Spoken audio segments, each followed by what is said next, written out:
Drum roll, please.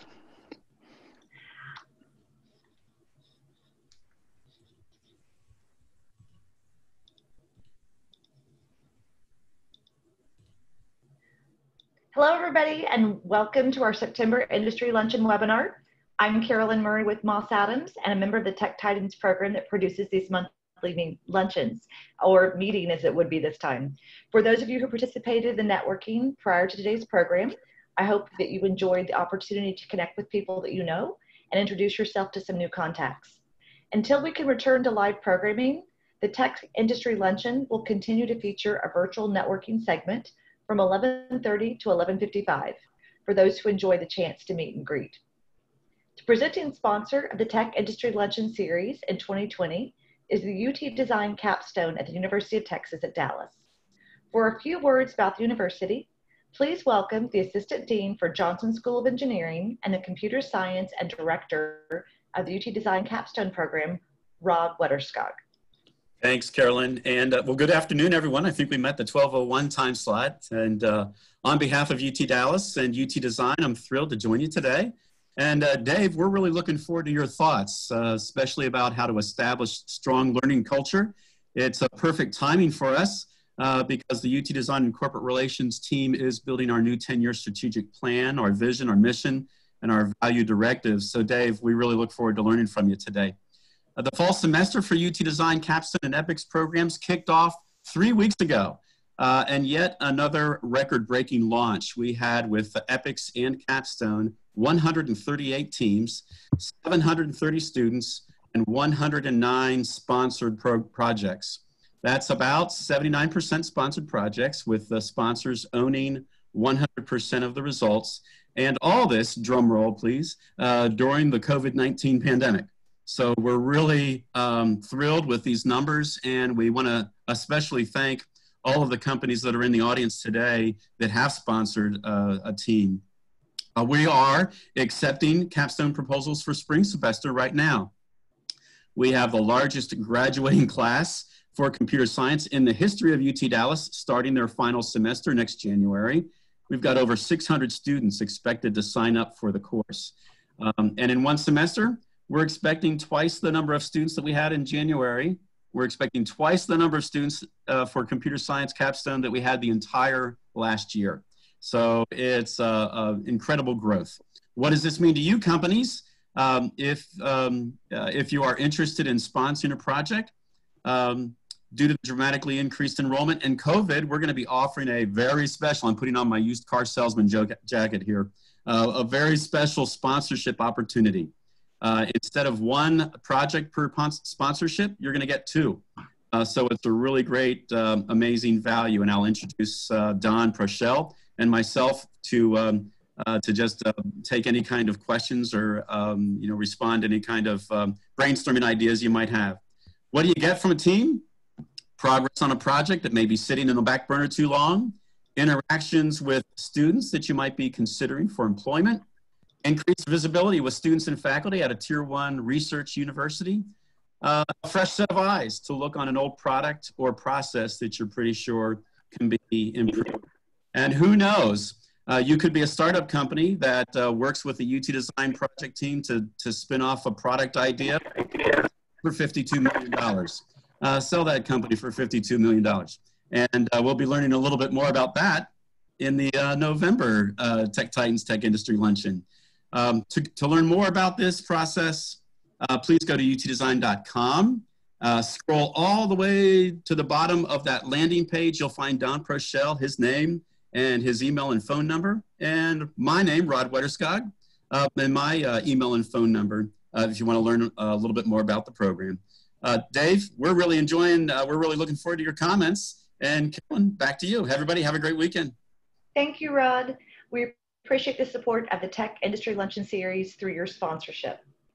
A little bit of background. Tech Titans is the largest technology trade association in the state with approximately 375 corporate members stretching across the region. Programs like the Tech Industry Luncheon, the Tech Titans Awards Gala, and our STEM initiative continue to champion the technology community in North Texas. There are a few upcoming Tech Titans Forum events in late September and October, plus, of course, the annual Tech Titans Awards Gala on October 23rd. So you're encouraged to engage with other Tech Titans members and guests at any of these upcoming events. To review the schedule and find more information, please log on to our website at techtitans.org. And if you're not a member of Tech Titans and have interest in joining, please contact our sales representative, Barbara Tunstall, at her email, barbara@techtitans.org. During today's presentation, you'll be able to ask questions by posting them in the chat room. The icon is in the row of commands at the bottom of your screen. We'll be monitoring the questions and ask them for you at the end of the presentation. And we're delighted, I'm honored to have Zix Corporation CEO, Dave Wagner, as our keynote presenter today. A little bit of background about Dave. He became the president and CEO of Zix Corporation in January of 2016 and is a member of the Zix Board of Directors. Prior to joining Zix, Dave had leadership roles at Entrust for 20 years, where as president, he led the successful integration of Entrust through its integration and acquisition by DataCard. During his career, Dave was also with Nortel and Raytheon Systems.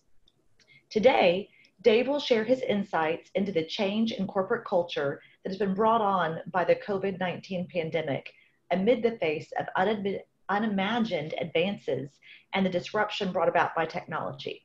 Without further ado, please welcome Dave Wagner. Well, thank you, Carolyn. You missed one of the things I'm most proud of in the introduction. My son is a graduate of the UTD Computer Engineering School, a proud Comet, and a software entrepreneur out of your school. So super proud of that. Super pleased to be here with you today and share some of the learnings that we've had as a leadership team at Zix around learning. I think it's just so important where we are in this, in this country and society in the world right now, that we really focus on learning, and from a leadership perspective, how do we develop a learning culture? And so I'm going to take, like any good talk, I've got an introduction and a middle and an end, and I'll move on to the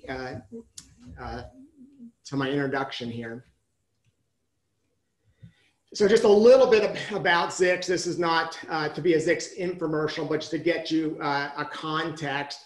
Zix is a company here headquartered in Dallas at the City Place building just north of downtown. We've been there for well over 20 years, a 30-year-old public company with about 525 employees, about $216 million in annual recurring revenue. 80,000 customers all across North America, moving more recently into Europe. And we provide solutions for customers to secure their business communications. And so, what we're focused on is making sure that small, medium-sized businesses all around the country are productive and secure and compliant. And to make that happen, we think, largely around the business mailbox, large around Office 365, making sure that those tools are augmented with encryption technology, advanced threat technology, so that we were talking about cyber attacks and cybersecurity earlier. We have a set of scientists that focus carefully on those problems and detecting and preventing malware and phishing attacks. And then a unified archive, which is to collect unstructured information. Email's the #1 source, but all kinds of other content that is used for business communications. The second largest archive store we have is LinkedIn data. So if companies want to keep track of the LinkedIn data, and increasingly Teams data, Bloomberg data, things like that can all be securely captured in a compliant way for review thereafter. Carolyn talked a little bit about my employment background, and I've been really fortunate to work at really great technology companies all through my career. As I look back, 1981, it's not obvious, I'm 56, so 1981, I was only 16 years old. I began my first office job at what is now part of Raytheon. Then it was a small private university-based research organization in State College, Pennsylvania. So as a very, very young person, I became exposed to technology, and I was able to fall in love with technology. And so even though I've been a chief financial officer, I've always been a part of technology companies and love working with people who create something from nothing, which to me is the beauty of software.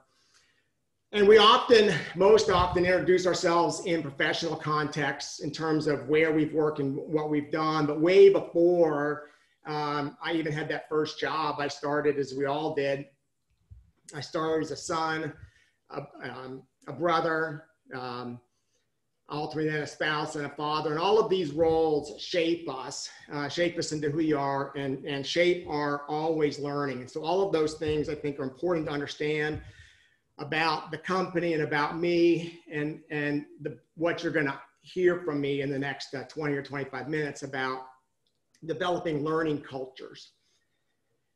Why is a learning culture so important to success in technology? I spent a lot of time, I think my whole life, in pursuit of learning.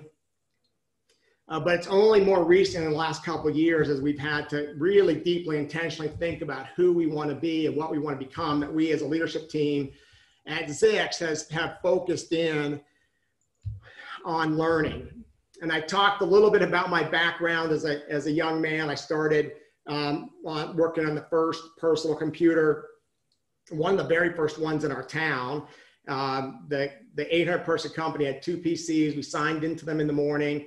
I would get an hour, sign up at half-hour blocks. I'd get 2 half-hour blocks per day to go in and write my spreadsheets. I still think like a spreadsheet. The leadership team jokes I think like a spreadsheet. But I started my career, who would have ever known email was hardly even invented?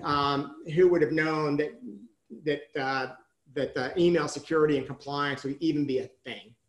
And so the rate of change of technology is a key reason why we need to invest in learning. And we're seeing with COVID another rapid expansion and change in the way we work. This chart happens to show the rate of Teams adoption in the post-COVID world. And so you can see from less than 10 million users, less than 2 million users just 2 years ago. And this is an April number. It's well beyond this now, 75 million users. We doubled in months. This is completely changing the way we work. This whole event today is a complete change in how we work. The other really big thing that's happening from my perspective that drives the importance of a learning culture is this great longevity that we're enjoying. I find this very fascinating. There are people who study longevity very carefully. I share this data from some Norwegian universities, but the life expectancy has grown dramatically over the last 75 years even, and it's expected to continue to grow dramatically. Someone that I know that follows this data carefully told me that entering college freshmen 2 years ago was the first cohort of humans that are expected to live 100 years. So COVID may interrupt this path up into the right a little bit, but we can all see that life expectancies are going to continue to grow as we develop and make improvements in science. I think longer lives are going to translate to longer careers. I don't think it's going to be possible as a society to support 35-year retirements. And we're going to be looking at much, much longer lives. And what that's going to mean is that each of us, all of us, as individuals and as organizations, are going to have to be involved in a lot of retraining and relearning across the course of our career. So learning cultures are super important because of the rate of change. They're super important because of this idea of longevity and increasingly the increasing amount of time that we'll be working. Societal change is increasing. As I prepared this talk, I found this, what I found most appropriate about this reference is this is an architecture firm that wrote about the rate of change and expected changes back in December 2019. And you could see that political change is coming, increasing interest in civic mindedness, designing for equality and equity, prioritizing inclusion. These are really important systemic changes that we're needing our workforce to adapt to, and that adaptability is key in a learning culture. Environmental change is accelerating. This is just in the last 10 days at Ziegfeld River, we have 60% of our workforce has been in these situations in the last 10 days. Fires on the West Coast, way more than 3 million acres on fire. Air pollution indexes, as you know, the two worst air cities in the world last week were San Francisco and Portland. In our largest location in Gulf Breeze / Pensacola, Florida, received 30 inches of rain, 7 feet of storm surge. We are today still 75% of our employees without power and internet in a work from home culture. So all of these changes mean that all of us are living into an age of uncertainty and an age of change. And that's why I think a learning culture is so important. So what is then a learning culture? A learning culture is a culture that emphasizes agility.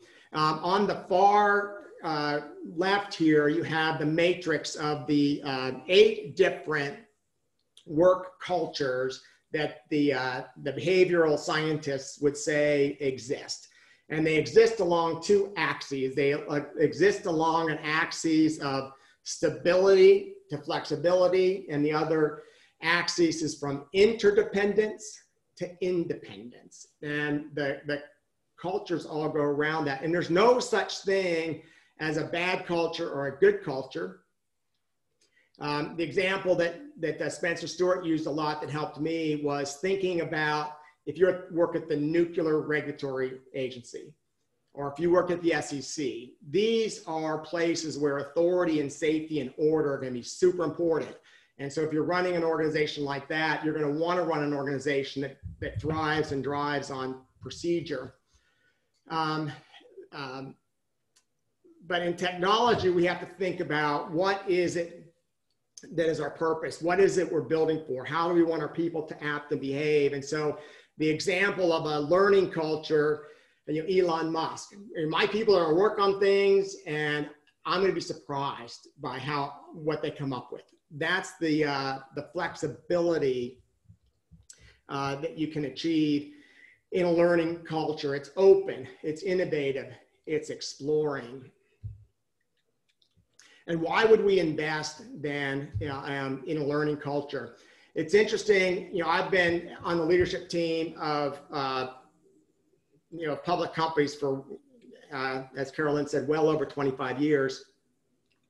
And there is nothing more focusing on results than being a public company that has to report quarterly to your investors and to the street on how you're doing. And results are clearly important, but results can also serve as a barrier to flexibility and a barrier to learning. This Spencer Stuart study shows that when a culture overemphasizes results, people can be tempted to take shortcuts and rarely explore alternative ways of doing things. And that we actually deliver superior returns over time when we unlock the power and creativity of our teams, as opposed to just demanding results. So rebalancing in favor of flexibility is super important. I said earlier, I just turned 56, so it's been over 34 years since I graduated from college. And people say, Dave, how is it that you become a CEO? I would say that you become a CEO by never stopping learning. 34 years of additional learning post getting my my undergraduate degree has way outweighed the learning how to learn that I did back in undergraduate school. And a learning culture is focused on exploration. It's focused on creativity. It encourages new ways of thinking and encourages reaching out to external sources and external people. So how is it that you actually go about building a learning culture? And when I joined the Zix leadership team 4.5 years ago, we focused on what we call a brand framework and stepped back from our business and thought carefully about what's our purpose, what's our vision. We were led by, there are lots of great business books. We were led by Scaling Up by Vern Harnish, Good to Great by Jim Collins.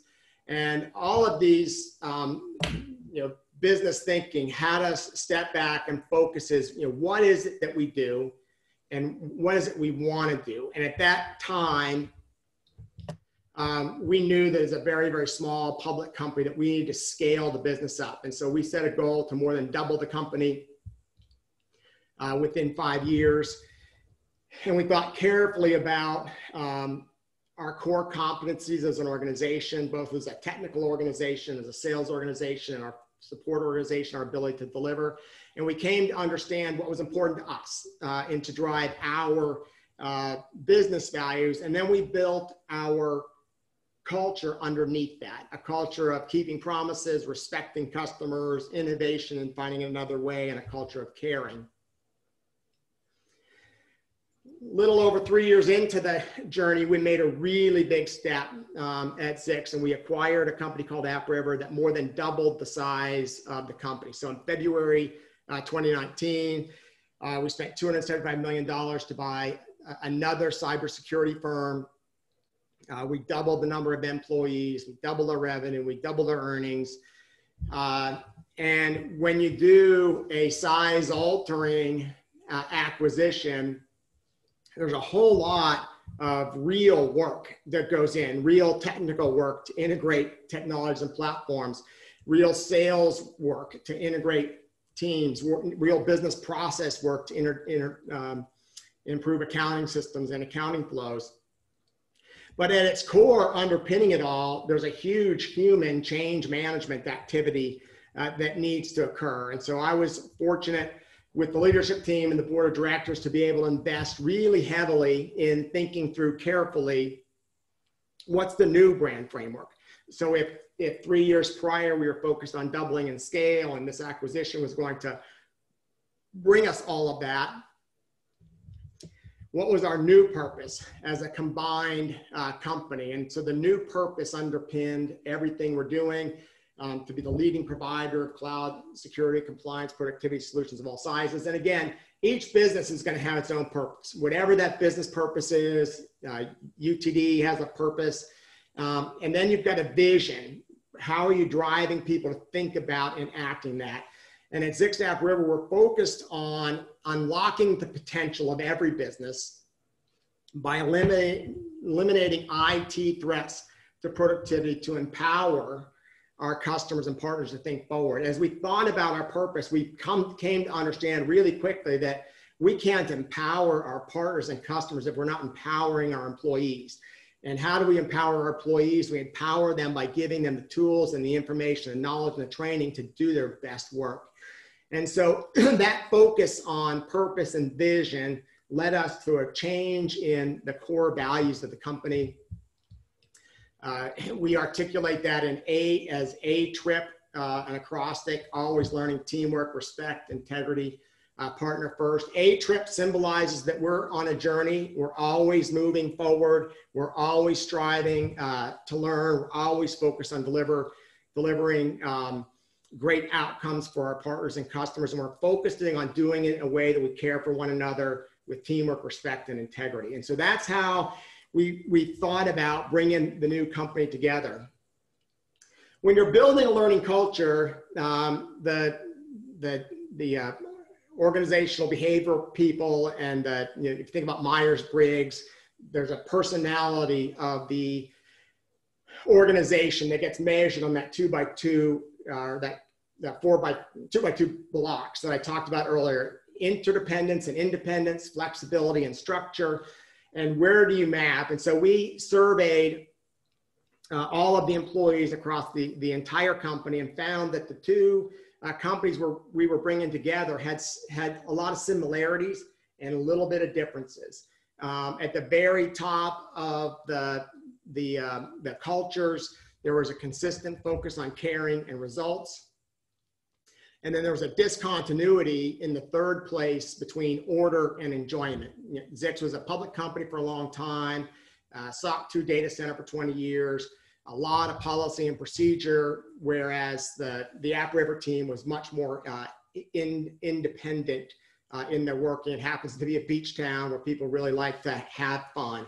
And so we had to bring these two cultures together. We had to bring them together with intentionality, and with intentionality then understanding our business goals and objectives, that we were wanting to empower our partners and customers to think forward.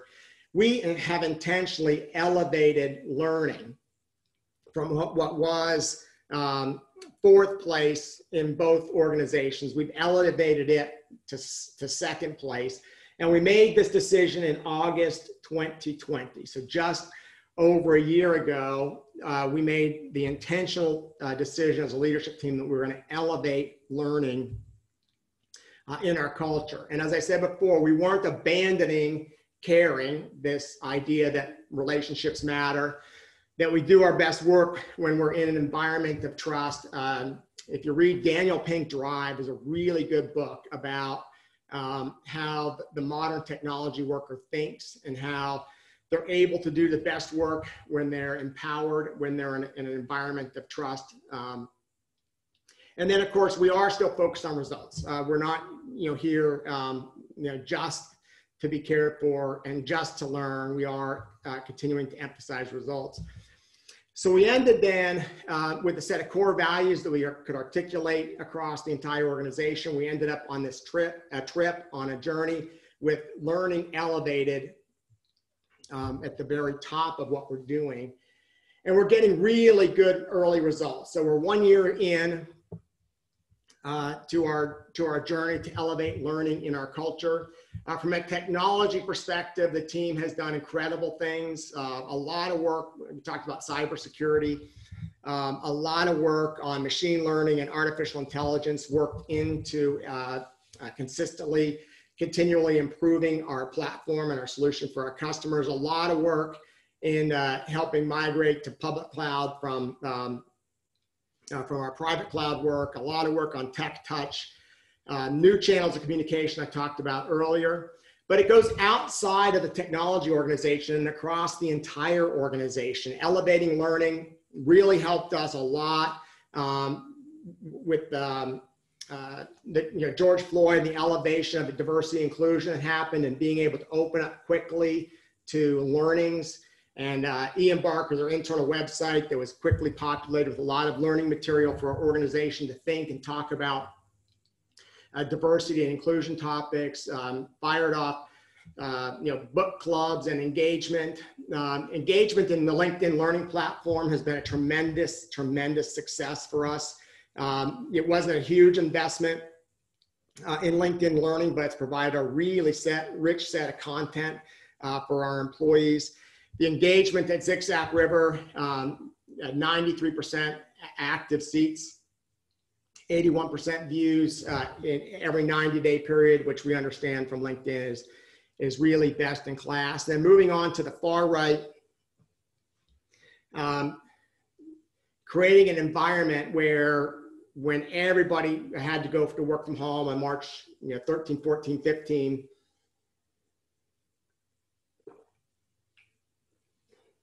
we were in a position where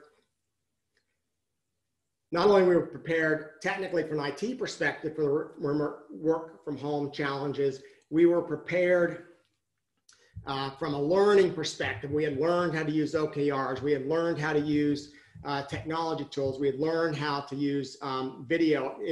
At Zix App River, 74% of all meetings have the camera turned on. That's about 3 times the average at least back in May when our survey was taken. A real willingness to go out and learn and engage with one another. All of these things have helped elevate us through the challenges that 2020 has placed on us. So when we're building a learning culture, And I talked a little bit about, I think there's a lot about this 2x2 grid, flexibility, stability, independence, interdependence, how there's really no wrong culture. The important thing is to align your culture to what your organization purpose mission is.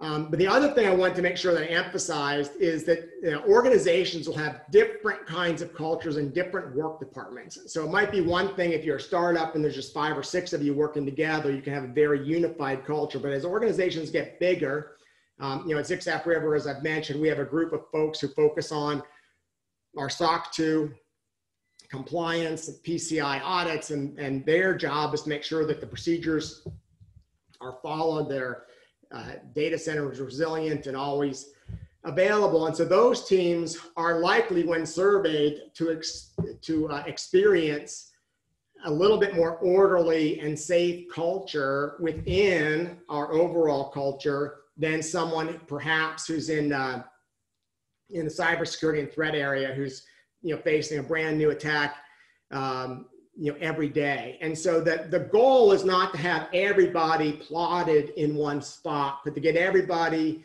or not everybody, get the majority of your organization into the same zip code.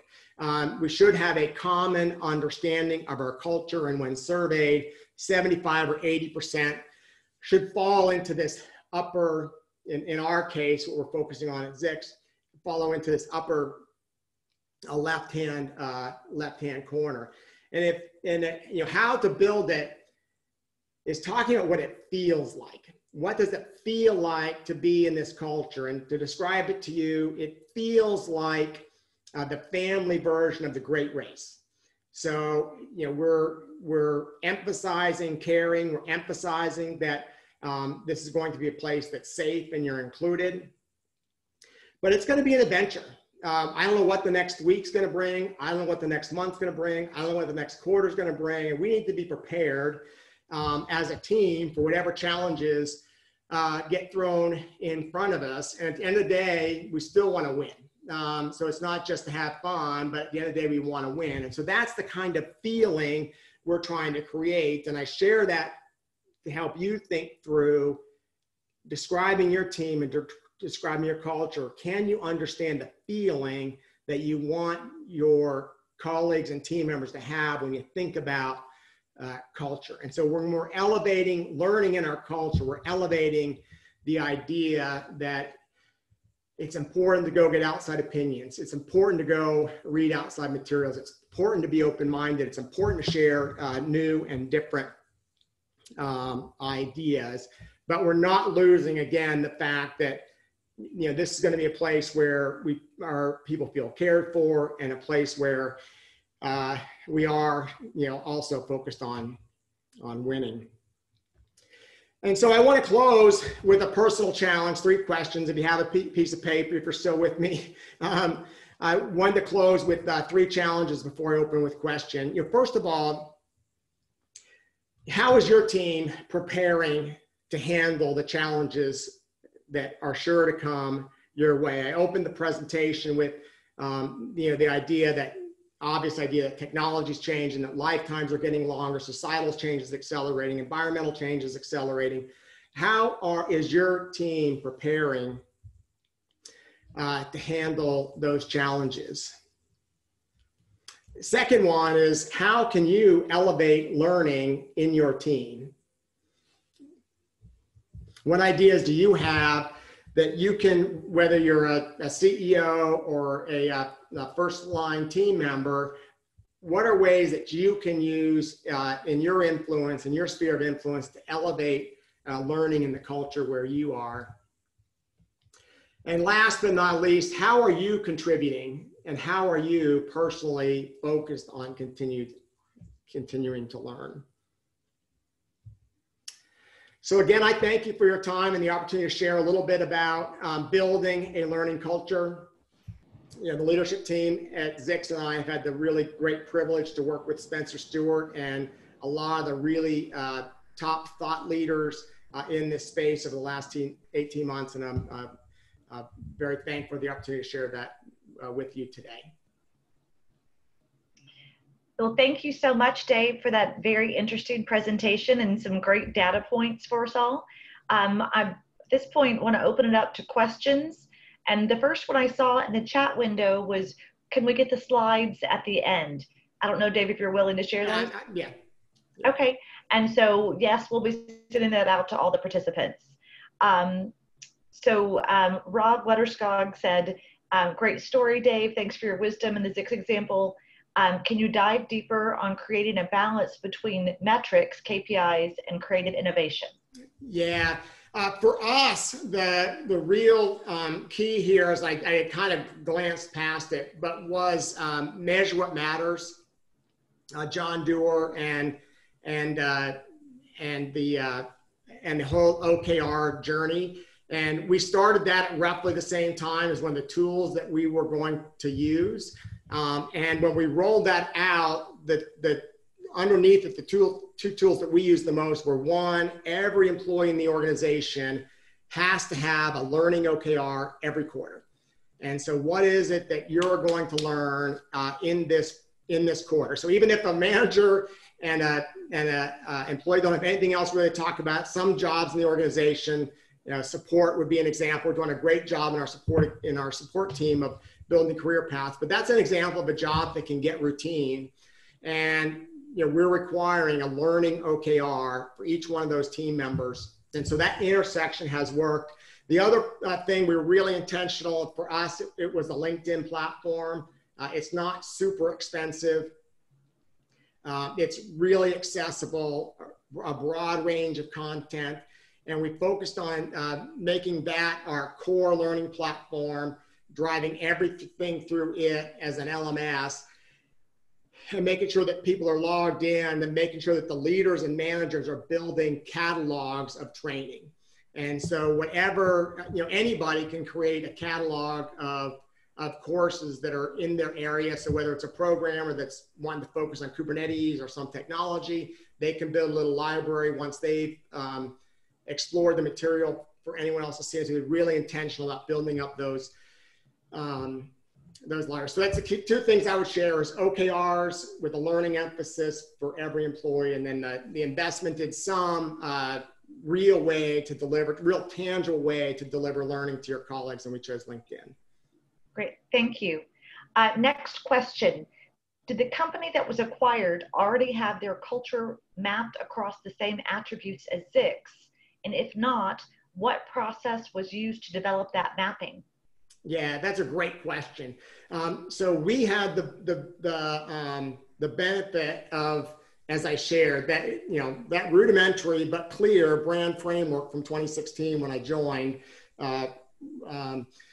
with the vision to become a $120 million company. That the acquired company was founder-led, and although they had a great culture, it was not developed with an intentionality, and there wasn't the rigor behind hundreds and hundreds of customer surveys and partner surveys to kind of understand who we are. So we were fortunate to be able to invest. We use Spencer Stuart as our primary engagement, but a couple of other firms, and we measured both organizations at the same time in the same process.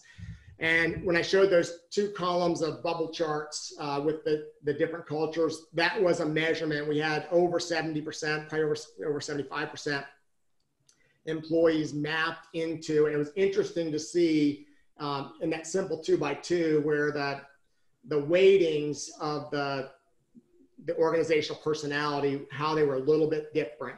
And when we remeasured this at the end of the year, I kind of showed we're expecting to lift that through. But the answer to the question is we ran the entire new organization through the same diagnostic at the same time. Okay. Next question. Can you go into more detail on how you integrated your new culture to employees and handle any challenges that came up?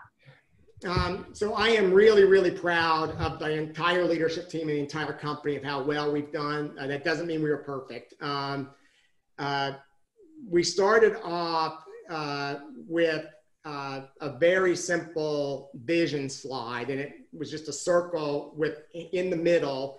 And in the middle of the circle, and every talk I gave, I made it really clear that we are going to establish this new vision and this new purpose together. When you start a merger of equals, there's a lot of emotional feeling. A lot of it gets tied up in the brand. Are we going to be Zix? Are we going to be Upriver? Are we going to be Zipper? Are we going to be Zibber? What are you going to do with the name? You know, I had personally no preconceived notion of where that would land, and made sure that we all understood that the most important thing for our first year together was that we become one team. And so the very first goal at the top was one team. We talked about one team meant. It meant that we celebrate together and we mourn together. It doesn't mean we do all the same things, but that if one of us wins, we all win. If one of us loses, we all lose. And then we had 3 business objectives. One was to get moving with cross-selling the solutions through each other's sales teams. The second was focusing on product integration. Third was then doing all the hard work of getting the brand, the messaging aligned and back to market. So by making that really clear what we were about together, that we were on a journey together, being super inclusive with, we happened to chose Spencer Stewart, and surveying everybody in the organization to align around the new vision and culture. It worked really, really well. We've had really low attrition. We've done a great job of retaining our colleagues. We've delivered really good technical innovation solutions. I'm really proud of that. And we've had some struggles along the way too, because an integration of this size, you know, people handle change really, really differently. And I've learned that how people handle change initially is not the key indicator of what's going to be success, because a lot of your colleagues who cling most tightly to the old way, when they decouple and recouple to the new way, they will be your most committed and loyal employees going forward. And so that first 90-day period is not necessarily a very good indication of where people are going to land, because there are people who just emotionally grab on tighter, and there's people who are just, you know, personality-wise, a lot easier to move around. So, next question: has COVID made driving a learning culture harder or easier? That is a great question, and I am just, all I can say is I'm super, super thankful that we were on the journey already. That we had the tools set up, that we had OKRs in place, because for us, it has actually made it easier. People don't have more time. That's not fair to say. But they do have a little more control of their time. And so I think people are able to, to invest in learning just a little bit more than we would have absent the work from home, work from anywhere. This one is a little bit related, but slightly different. In this virtual work environment that we find ourselves in today, what tools, techniques do you prefer or have found to be successful to introduce new employees to the company's culture and to keep all employees engaged and included in the corporate family? That's a really good question. And along with all of this, our human resource team really focused on building for the first time. So we're 500 people, you know, before we were 250 person company, so relatively small.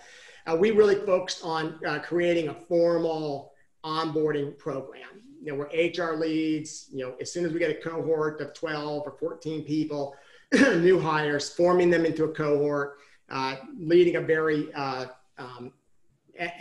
structured, 2 half days all together, check-ins for 90 days thereafter, but making sure that there's an organizational drive and it's not left at our scale, it's not left to departmental managers, has been super important. But onboarding during COVID has been really hard, I think, for educators, and it's a really important thing to think about for your students and getting them ready for really different experience in onboarding. I had one of my managers in the organization said, "Oh, Dave, I don't think we can take interns because of COVID. I don't think we can do a good job." And we can't accept that as an answer, right? We've got to find the ways to make this work. And we're making we're making lots of things work, but that is the real test of, I think, the remote work is, can we effectively continue to onboard people into our culture? And again, so far, so good. It's required a ton more from me and the leadership team in terms of communication post-COVID than pre-COVID. We used to do twice a quarter meetings, once a month newsletters. I've sent an all-employee email every week since COVID. The virtual town halls are twice a month now. And in remote, people they need a lot more communication. Great, thank you. Next question. I saw you called out Girls in Tech. What organizations do you recommend in DFW or more broadly to help facilitate external learning and connectivity in the tech space?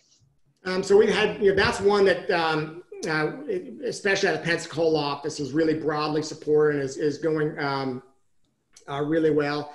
Honestly, the best thing in our organization that is the mentoring that's happening inside the organization. I think we're able to do a lot of really powerful things when we have, females on our leadership team. So we had a chief information officer that we brought on, and she's done a fantastic job of making sure that she's available to mentor and grow, all employees, but especially female employees. I guess, and then I think after that it gets pretty specialized. Accountants are in accounting, that software programmers in programming. Okay, thank you. Next question. If you need to invest in learning, where does the money really make a difference in your experience so far? We were really fortunate to have the money to invest. We spent, it was this big six-figure number with Spencer Stewart, and they were fantastic. I don't think you have to have a six-figure check to do a really good job. I pointed to a couple of the really good resources in the, kind of in the footnotes. They happen to be Spencer Stewart and Harvard Business School has published some of their the research they've done together are three of the most valuable pieces I've found were Spencer Stewart HBR articles on that simple 2x2 taxonomy and thinking through the 8, kind of those 8 attributes of where you want to specifically align. So I think that simple tool that I shared is the most important thing, and reading around the application of that, and then making sure that, again, whatever your organizational purpose is, and I would encourage you, even if you're not a CEO, a departmental purpose, your personal mission statement. What is your purpose? What's your vision? And then align learning into that. So then, my last little cue would be, LinkedIn Learning for us is way less than $1,000 per employee per year. That kind of platform, we're getting really a whole lot of leverage out of that. Great. And let's see, a couple more came in. What would you recommend students entering the field do to distinguish themselves and make themselves the most attractive candidate?